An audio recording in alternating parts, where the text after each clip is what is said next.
This is a brief rundown of testosterone treatment from the Clinical Journal of Endocrine and Metabolism. Let's talk about how to diagnose this. So, hypogonadism should really only be diagnosed in symptomatic men who have a true and consistent low testosterone in their blood work.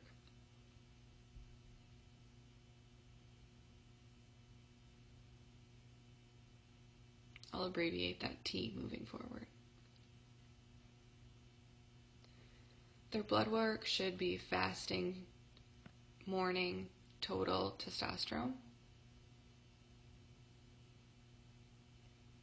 And this should be checked twice to confirm. And when we say true low T, that means not borderline.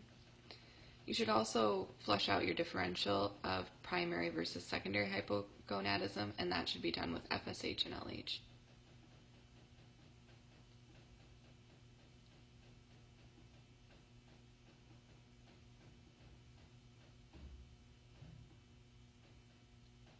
So once you've identified this, do you treat or not? And there are a lot of caveats here, which I think make for good test questions. So again, we should treat symptomatic men who have that found low testosterone twice.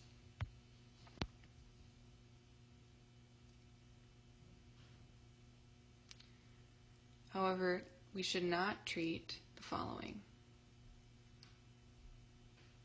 men who are planning children in the near future,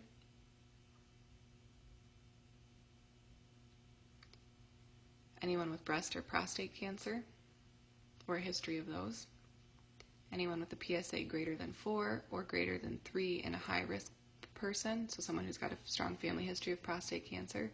These patients need urological evaluation before testosterone treatment.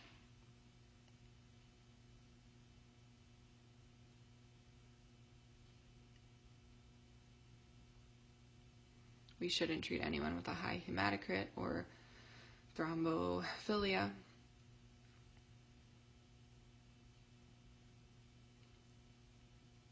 Anyone with severe and untreated obstructive sleep apnea,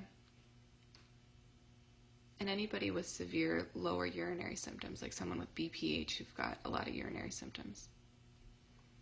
Anybody who has an abnormal prostate on DRE, so you should do a DRE, digital rectal exam, on somebody you're going to do testosterone. And then anyone who has uncontrolled heart failure, and anyone who's had a history of heart attack or stroke in 6 months.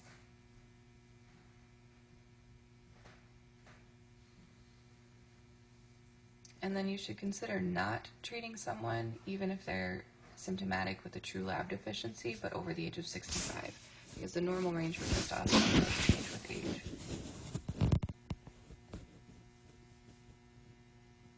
So how do we treat and monitor this?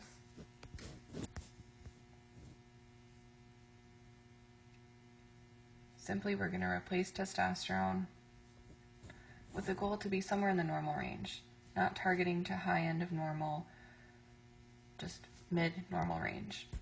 And again, we're not treating someone who's on the low end of normal.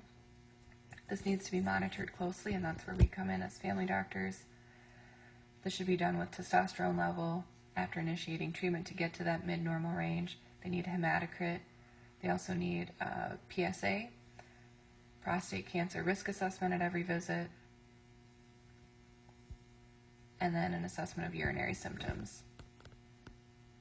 They need to be sent to urology right away if their PSA ever increases greater than 1.4 above that baseline PSA you got.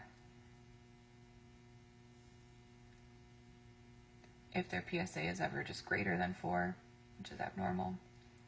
And if you ever have an abnormal digital rectal exam.